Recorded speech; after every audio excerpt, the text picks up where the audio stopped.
Hello viewers, welcome back to my channel Legal Decipher. In the previous video, we had discussed about chapter 15 of the Indian Penal Code 1860. If you have not seen that video, you can go and check it. The link is in the description below. In this video, we will discuss about the substance and the difference between culpable homicide and murder under chapter 16. So if you are new here, please like and subscribe to my channel to get the video notifications. So let's get started.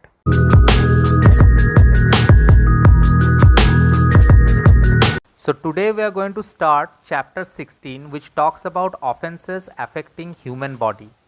Now chapter 16 and 17 are the longest chapters of IPC and they are the most important as well. Both these chapters are divided into a number of parts covering different aspects. That is why we will take time to understand them in details.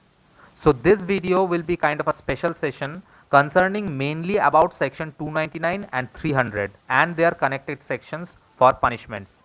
This is a very complex topic, so I request you not to skip the video to understand it properly. While section 299 talks about culpable homicide, section 300 talks about murder. To understand them both and the difference between the two apparently similar sections, we need to dissect the entire topic. A lot of people have trouble understanding these two sections and they find it hard to see any difference between them, especially those who are being introduced to these topics for the first time. And that is why I will try to make it digestible for you so that you don't face any such problem again. So first things first, actually the offenses that are mentioned in section 299 and 300 are both called homicide, which involves the death of a person or a human being by an act done by another person or human being. While section 299 covers those homicides that do not amount to murder, on the other hand, section 300 covers those homicides that actually amount to murder. Now, if you try to go by the language of the Bare Act, you would be guided through a way of exceptions and explanations and some conditions as well as to when and how to determine whether the homicide amounts to murder or not. So let's slowly go through them and try to understand the key points. Now, if you have gone through the sections, you will see both of them have two common words used in them. They are intention and knowledge. So we must understand that both are intentional acts performed with the knowledge of their consequences, which means the person who commits homicide not amounting to murder also has intention of committing the offense and the knowledge of consequences of such offense, as in the case of a homicide that amounts to murder. Now this is where a lot of people get confused because they apparently seem to be talking about the same thing in two different sections. However, they do not. They have a difference, but that is as thin as a hairline. Once you start scratching the surface and dig deeper through the explanations and exceptions, you will start to see the bigger picture. But before we talk about that, let us know here about a very subtle but equally important point, that the Indian legal system is concerned and recognizes 3 degrees of culpable homicide. The first degree, which consists of the gravest or let's say highest form, is known as murder, covered under section 300. The punishment of this offense is covered under section 302 by death or imprisonment for life and fine. The second degree, which consists of the middle form, is known as homicide not amounting to murder, which has both intention and knowledge of consequences of the act involved, and it is punishable under first part of section 304 by imprisonment for life or up to 10 years and fine. The third degree, which consists of the lowest form, is also known as homicide not amounting to murder, which has the knowledge of consequences of the act but not the intention to commit it, and it is punishable under the second part of section 304 by imprisonment up to 10 years and fine. So if you analyze the second and the third degree of homicide, you will understand that while presence of knowledge in both the degrees doesn't put any impact on them, on the other hand, presence and absence of intention is actually forming two separate degrees. Let's understand this by a simple instance. Say for example, a person named A pushes another person named B with the intention of causing injury to him, but due to such push, B was injured so badly that he eventually died. Here, A did not have the intention to cause death, but he somehow knew B may suffer fatal injury. But due to lack of intention, A would be charged under the third degree and will be punished by the second part of section 304.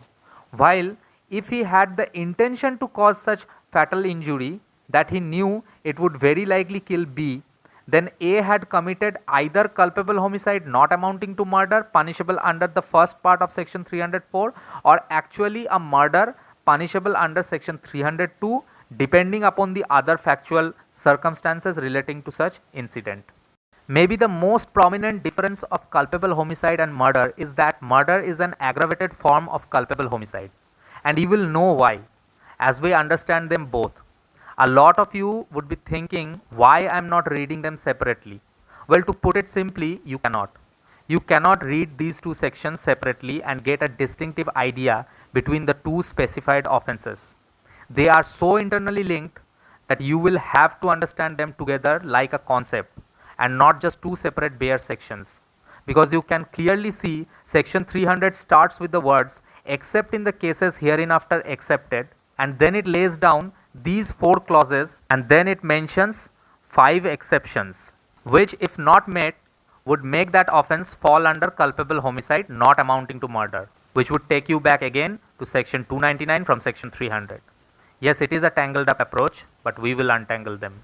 But let's first understand in the simplest way that as per section 299, homicide is causing the death of a person by any act with intention and knowledge of such death. And the most basic idea of section 300 would simply be that murder is a homicide that is caused due to anything that is mentioned in these 4 clauses, unless it falls under these 5 exceptions.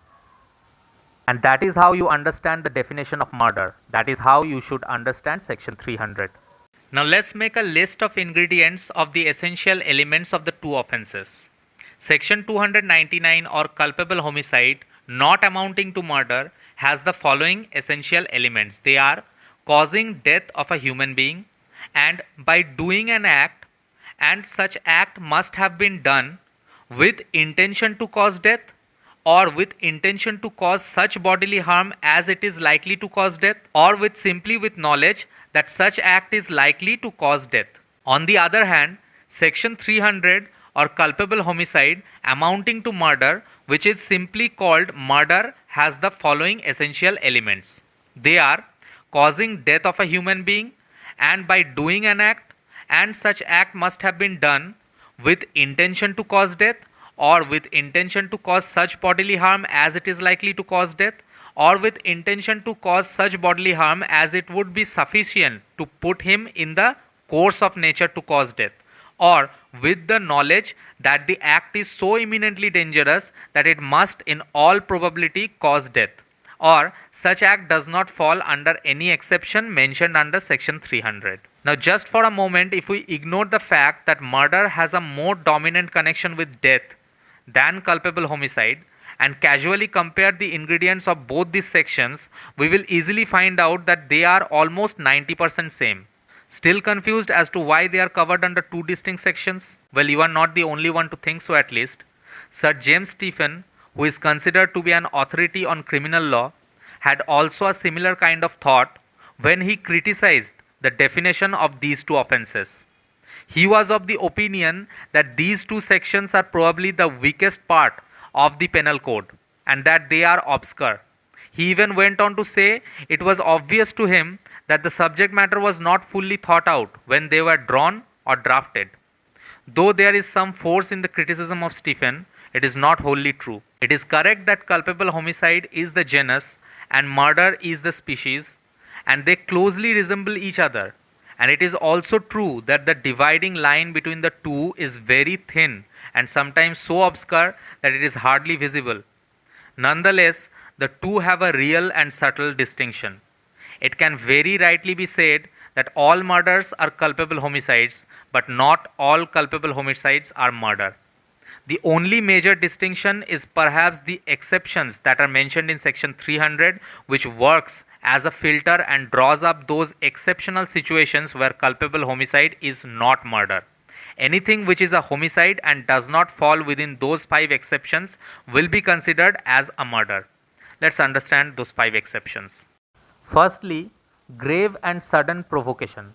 If the person acted under such circumstances, then it would not amount to murder if such person caused the death of the other under such grave and sudden provocation.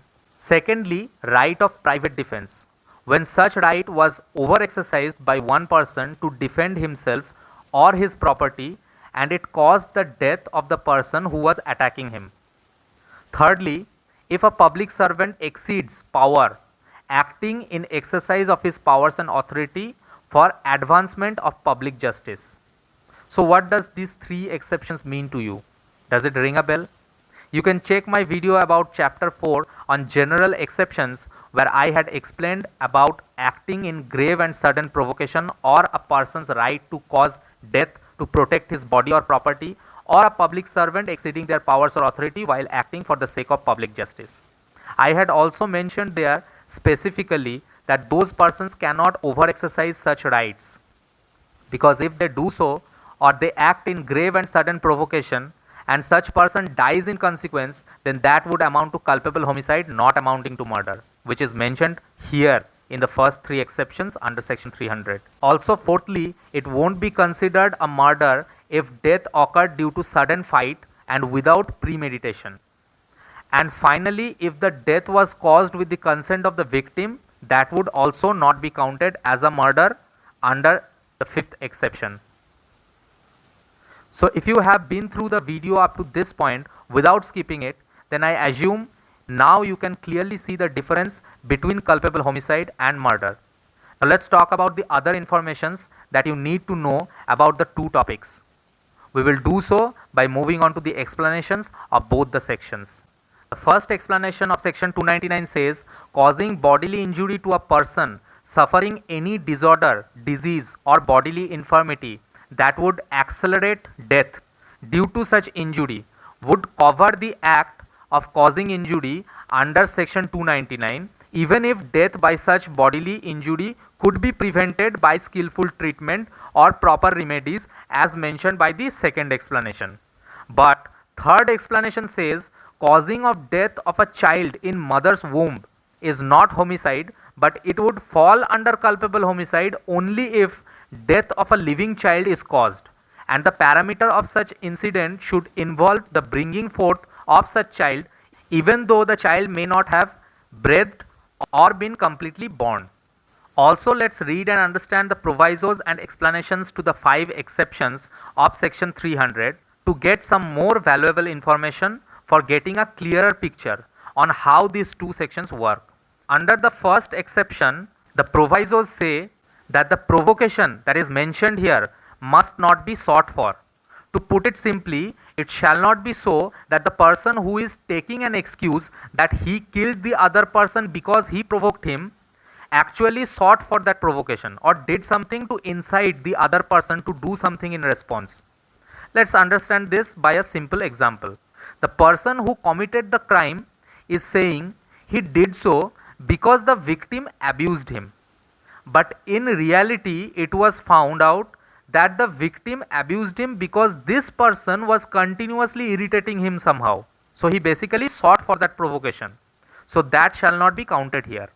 It also says that such provocation shall not be given by an act done in obedience to law, or by a public servant in his lawful exercise of power, or by a person in his lawful exercise of private defense. But whether the provocation was grave and sudden enough or not to prevent the offense from shifting to murder will be a question of fact.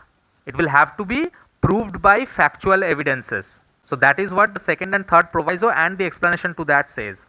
Also, the explanation to the 4th exception says it is immaterial as to who started the assault. That is covered under the 4th exception. It can be anyone. It doesn't need to be a particular person. You can also read the illustrations if you want. They usually give realistic and possible examples of those situations that we have learned in this entire video. Now, as we have already known that under section 302, punishment for murder And under section 304, punishment for culpable homicide not amounting to murder has been provided, and we have already discussed about them. Let's cover the two other sections that fall in between. First of which is section 301. It talks about culpable homicide by causing death of person other than person whose death was intended. So section 301 basically talks about the extent of the offense if the death of a person occurred due to culpable homicide not amounting to murder, but the person who died was not the same person who was the target. Some other person died in the place of the person whose death was intended. So this section says that if a person whose death was not intended actually dies due to such culpable homicide, then the extent of that offense and the mode of punishment for such offense would be the same as if the person who died was the target, or as if it was the same person whose death was intended, even if it wasn't. So from this section we understand that the parameter does not change with the person. In this case also, the offense will be treated in the same way as it is treated in any other case of culpable homicide. Also, in section 303, punishment for murder by a life convict was said to be death. That means if a person who is already sentenced to imprisonment for life commits a subsequent murder, then he will be punished with death sentence. However, the constitutional bench of the Supreme Court later declared that section 303 is ultra vires and therefore unconstitutional. So it is not anymore important.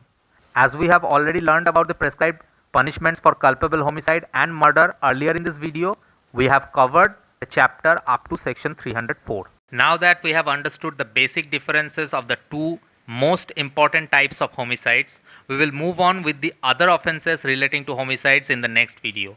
I hope you have understood the basic difference between culpable homicide and murder, and now that your base is clear, you will have no problem while you do an in-depth study about the concerned topics from any reference book of your choice. I have given you some of the related case laws and their citations. You can check them if you like. So that's all in this video. If you like my videos, then don't forget to smash the like button and subscribe to my channel. Thank you so much for watching this video.